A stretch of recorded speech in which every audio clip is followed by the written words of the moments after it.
హుస్నాబాద్ నియోజకవర్గంలో రవాణా మరియు బీసీ సంక్షేమ శాఖ మంత్రి పొన్నం ప్రభాకర్ పర్యటన చేశారు. హుస్నాబాద్ మున్సిపాలిటీ పరిధిలో కొత్త చెరువు వద్ద స్వచ్ఛదనం పచ్చదనం కార్యక్రమంలో మంత్రి పొన్నం పాల్గొన్నారు. అలాగే జిల్లా కలెక్టర్ మను చౌదరి కూడా పాల్గొన్నారు. స్వచ్ఛదనం పచ్చదనంలో భాగంగా హుస్నాబాద్ పట్టణంలోని కొత్త చెరువును పరిశీలించి అక్కడ చేయాల్సిన పనులను, మరమ్మతులను తదితర అంశాలపై కలెక్టర్తో చర్చించారు. ఈ కార్యక్రమంలో మున్సిపల్ చైర్మన్ ఆకుల రజిత, మున్సిపల్ కౌన్సిలర్లు, ఆర్డీఓ, మున్సిపల్ కమిషనర్ తదితరులు పాల్గొన్నారు. ఈరోజు రెండవ రోజు నిన్న ప్రారంభమైంది పచ్చదనం స్వచ్ఛదనం కార్యక్రమం. 9వ తారీఖు వరకు జరుగుతుంది. ఇంతకుముందు కలెక్టర్ గారు చెప్పినట్టుగా ఇది ఏదో 5 రోజుల కొరకు జరిగే కార్యక్రమం కాదు. మన జీవితంలో ఒక భాగం చేసుకోవాలి ఈ యొక్క స్వచ్ఛదనాన్ని, పచ్చదనాన్ని. అప్పుడే రాబోయే తరాలకు మనం మన బాధ్యత నిర్వహించినట్టు అవుతుంది. మనం ఇల్లు, మన పరిసరాలు ఏ విధంగా పరిశుభ్రంగా ఉంచుకోవడానికి ప్రయత్నం చేస్తామో, పట్టణంలో కానీ మనం ఎక్కడ నివసిస్తే ఆ ప్రాంతం అంతా కూడా మరి పచ్చదనంగా ఉండాలి, స్వచ్ఛదనంగా ఉండాలి అనేటువంటి ఆలోచనతోటి పారిశుభ్రత కావచ్చు, ఇతరత్ర అనేక అంశాల లోపల మనం బాధ్యత తీసుకోవాల్సిన అవసరం ఉంది.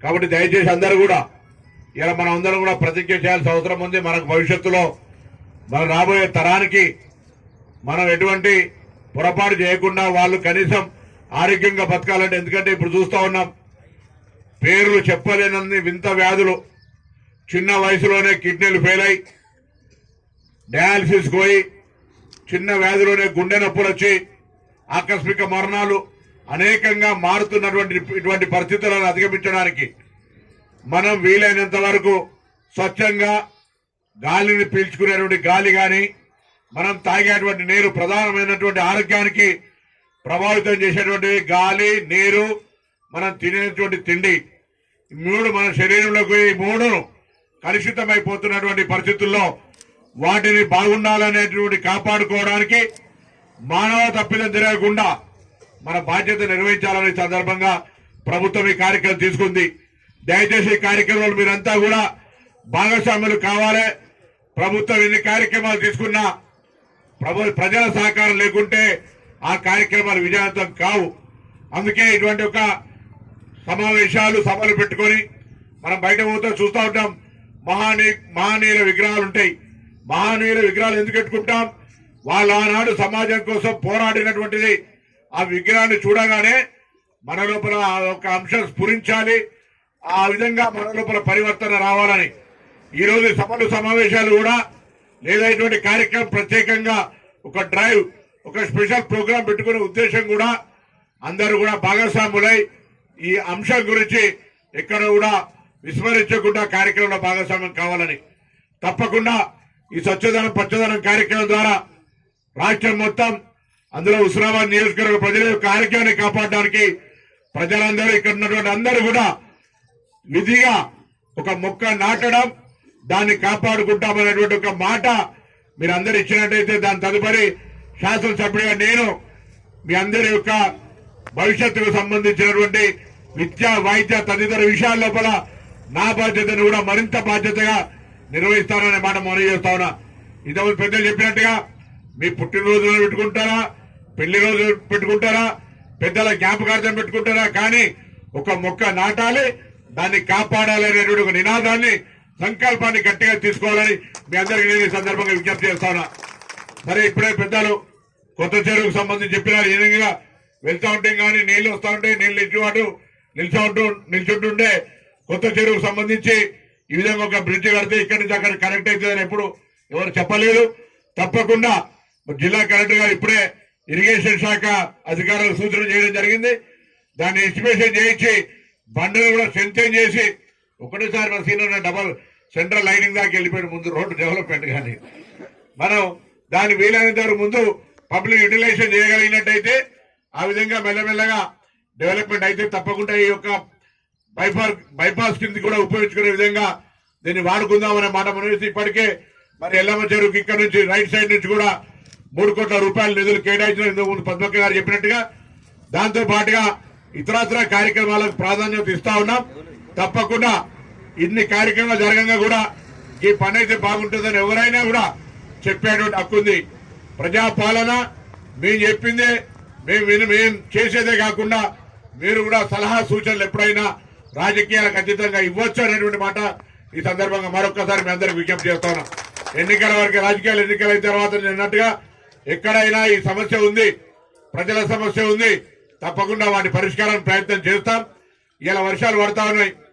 చాలా కాలం నుంచి రోడ్లు నిర్మాణంలో 8 నెలలైంది. రాష్ట్రంలో ఉన్నటువంటి ఆర్థిక పరిస్థితి తెలుసు. అక్కడ ఇక్కడ చిన్న చిన్న రోడ్ల పరంగా ఇబ్బందులు ఉన్నటువంటి మాట నాకు తెలుసు. వాటిని కూడా వీలైనంత తొందరలో ప్రతిపాదనలు చేయబడ్డాయి. పంచాయతీరాజ్ శాఖ కావచ్చు, లేకపోతే గిరిజన శాఖకు సంబంధించి కావచ్చు, లేదా ఇతరత్ర అనేక కార్యక్రమాలు జరుగుతూ ఉన్నాయి.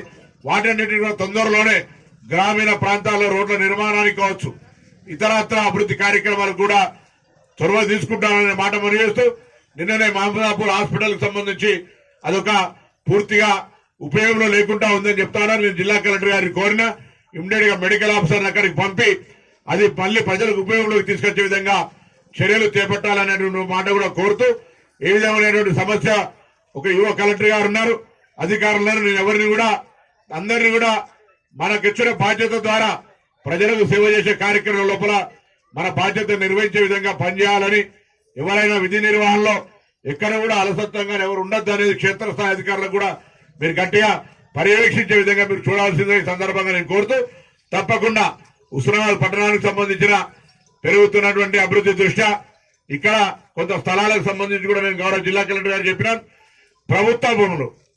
ప్రభుత్వ భూమి మీద ఎవరు ప్రైవేట్ వ్యక్తులు కన్ను వేసినా దాని వెంటనే తీవ్రంగా పోలీసు శాఖ ద్వారా అటువంటి జాగాల కబ్జా లేకుండా చూడాల్సింది ఈ సందర్భంగా. ఎందుకంటే చాలా మంది మా గవర్నమెంట్ జాగా ఆయన కబ్జా చేసిండు, అయితే మా జాగా ఈయన కబ్జా చేసిండు అనేటువంటి పరిస్థితి ఉంది. అటువంటిది ఎక్కడ కూడా ఉండకుండా చూడే విధంగా చర్యలు తీసుకోవాలని ఈ సందర్భంగా నేను కోరుతూ, మరి పట్టణ అభివృద్ధి, నియోజకవర్గ అభివృద్ధి, రాష్ట్ర అభివృద్ధి, ఇటువంటి కార్యక్రమాలు భవిష్యత్తు లోపల అనేకమైనటువంటి అంశాలకు సంబంధించి అందరం కలిసి ముందుకు తీసుకుపోదామనే మాట మనం చేస్తూ, ఈ రోజు ఈ స్వచ్ఛదనం పచ్చదనం కార్యక్రమం ద్వారా మాత్రం మన యొక్క పరిసరాల పరిశుభ్రత, అదేవిధంగా భవిష్యత్తుకు సంబంధించి అనేటువంటి పరిస్థితి ఉంది. అటువంటిది ఎక్కడ కూడా ఉండకుండా చూడే విధంగా చర్యలు తీసుకోవాలని ఈ సందర్భంగా నేను కోరుతూ, మరి పట్టణ అభివృద్ధి, నియోజకవర్గ అభివృద్ధి, రాష్ట్ర అభివృద్ధి, ఇటువంటి కార్యక్రమాలు భవిష్యత్తు లోపల అనేకమైనటువంటి అంశాలకు సంబంధించి అందరం కలిసి ముందుకు తీసుకుపోదామనే మాట మనం చేస్తూ, ఈ రోజు ఈ స్వచ్ఛదనం పచ్చదనం కార్యక్రమం ద్వారా మాత్రం మన యొక్క పరిసరాల పరిశుభ్రత, అదేవిధంగా భవిష్యత్తుకు సంబంధించి తరాన్ని దృష్టిలో పెట్టుకుని ప్లాంటేషన్ చేసే కార్యక్రమం తీసుకోవాలని కోరుతా ఉన్నా. ఒకవేళ లేనట్లయితే ఇప్పుడు చూసినాం, డెంగ్యూ వచ్చినా, చికెన్ గున్యా వచ్చినా, మలేరియా వచ్చినా, టైఫాయిడ్ వచ్చినా, క్యాన్సర్ వచ్చినా, లేకపోతే కిడ్నీ ఫెయిల్ అయినా, డయాలసిస్ చేసుకున్నా, గుండెపోటు వచ్చినా ఏ విధంగా ప్రజలు ఇబ్బంది పడుతూ ఉన్నారో చూస్తా ఉన్నాం. కష్టపడి సంపాదించిన పైసలు, తాతలో తండ్రులు కష్టపడి సేకరించిన డబ్బు అమ్ముకొని దవాఖానాలో పెట్టాల్సి వస్తా ఉంది. అది ఉండద్దంటే మనము నీళ్లు, గాలి, తినే తిండి స్వచ్ఛంగా ఉండడానికి మనమే బాధ్యత వహించాలి. మనమే ఆ విధంగా రాబోయే తరానికి ఒక మార్గదర్శకత్వంగా ఉండాలనేటువంటి ఆకాంక్షలు ఈ సందర్భంగా వ్యక్తం చేస్తూ మరొక్కసారి ఈ కార్యక్రమంలో పాల్పంచుకున్న మీ అందరికీ ధన్యవాదాలు. వచ్చినాం, చెప్పిండ్రు, విన్నాం, పోయి మళ్ళా మన పని మనం కాదు. తప్పకుండా అందరూ ఒక మాట నాకు మీరు చేయలేవటి చెప్తారా, తప్పట్లు కూడా చెప్తారా, ఒక మొక్క నాటుతాం అనేటువంటి ప్రమాణం మాత్రం చేయాల్సింది ఈ సందర్భంగా కోరుతాను. ఎవరెవరు నాటుతారో ఎవరెవరు నాటరు, నాటిన వాళ్ళు అందరూ చేయలేవట్లేదు. ఇన్ని వాళ్ళు ఎవరుతున్నారు మధ్యలో ఆశ అనుకుంటుంది. దయచేసి ఇది ఎవరి కోసం మొక్క నాడుతున్నాం అంటే మా కొరకు కాదు, పర్వాలే. వీళ్ళు ఎవరుతలేరు ఎవరు అందరు కూడా ఏదో నేను నిజంగానే పట్టిగా చెప్తలేదు. విద్యార్థి నాయకుడు ఉన్నప్పుడు కూడా నాకు తెలుసు ఈచ్ వన్ ప్లాంట్ వన్ అనే ఒక ప్రోగ్రాం తీసుకుంటే ఎన్ఎస్ఏ నుంచి ఇవాళ మళ్ళా రాష్ట్ర ప్రభుత్వం తరఫునటువంటి కార్యక్రమం ప్రభుత్వం పరంగానే జరుగుతోంది. ఆనాడు సంజయ్ గాంధీ గారు మొక్కలు నాటాలంటే పిసనా ఏంది అనుకున్నారు. ఇవాళ అదే వన సంరక్షణ కింద పూర్తిగా ప్రభుత్వమే లక్షల కోట్ల రూపాయలు ఖర్చు పెట్టి ప్లాంటేషన్ చేయించే పరిస్థితి వచ్చింది. కాబట్టి దయచేసి మనమందరం కూడా మన ఊరును బాగుంచుకోవాలి. మన దగ్గర ఆక్సిజన్ మంచి గాలి హుస్నాబాద్కి వస్తే ఇప్పుడు ఒక వికారాబాద్ అని ఉంది హైదరాబాద్ తర్వాత. వికారాబాద్ లో ఆనాడు నిజాం నవాబ్ పెట్టినటువంటి మొక్కల వల్ల వికారాబాద్ కి హవా సౌ మరీజోంకి దవా అంటే అక్కడ ఉన్నటువంటి ఒక గాలి 100 రోగాలకు నయమే విధంగా ఉన్నటువంటి గాలి అని చెప్తారు. అక్కడ చెస్ట్ హాస్పిటల్ ఉంది. ఆ విధంగా ఇక్కడ ప్రాంతాల్లో కూడా అనేక మొక్కలు నాటి హుస్నాబాద్కి వస్తే ఆరోగ్యంగా ఉంటాం. హుస్నాబాద్ ప్రజలు ఆ విధంగా అనేక మొక్కలు నాటిరని పేరు తెచ్చుకునే విధంగా మీరంతా భాగస్వాములు కావాలని కోరుతూ నమస్కారం చెప్తూ సెలవు తీసుకుంటా ఉన్నాం. నిన్న అనగా 5వ తారీఖు నుంచి మొదలుకొని ఈరోజు రెండవ రోజు 6వ తారీఖు నాడు మరి చెరువులా లేదు అనేది, అదేవిధంగా కలెక్టర్ మిల్కినేని మదన్ గారికి, గౌరవ కౌన్సిలర్లు అందరికీ, పోలీస్ శాఖ వారికి, ప్రజాప్రతినిధులందరికీ, మరి పట్టణ ప్రజలందరికీ, ప్రతి డిపార్ట్మెంట్ నుంచి వచ్చిన అధికారులందరికీ పేరు పేర్చుకుంటున్నాను.